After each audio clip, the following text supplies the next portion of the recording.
For You and Only You by Kepnes.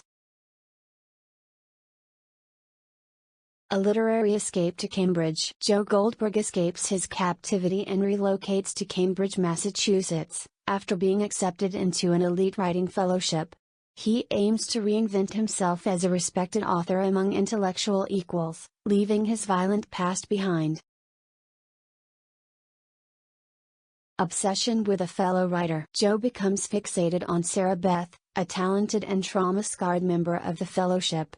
He believes she alone truly understands him and his work, quickly beginning to stalk and idealize her. Rivalry with a successful author. Joe develops a bitter rivalry with Wonder, a commercially successful but, in Joe's view, shallow writer in the program. His jealousy and contempt fuel an increasingly hostile dynamic. Cracks in the new persona. The pressures of the workshop and his obsession with Sarah Beth strain Joe's self-control. His narcissism and inability to accept criticism cause him to act erratically, threatening his new identity. A return to violence. Joe's envy of Wonder erupts into a brutal act of violence, revealing that despite his ambitions, he remains incapable of escaping his inherent nature.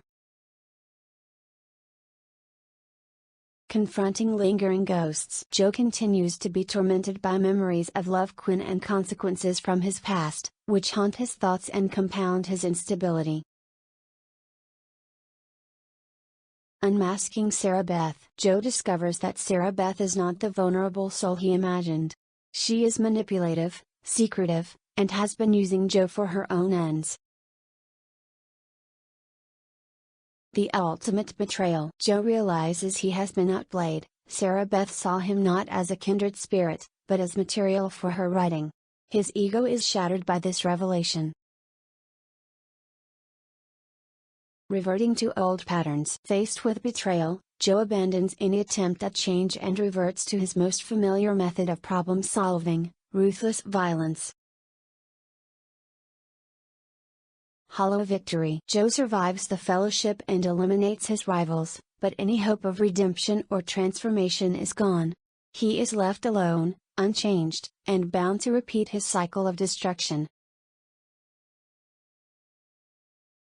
For You and Only You serves as a stark conclusion to Joe Goldberg's quest for redemption, revealing the inescapability of his own nature.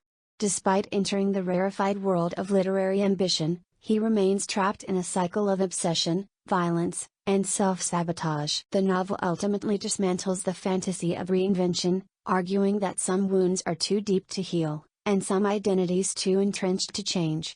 It's a story about the prison of self, where the only escape is further descent.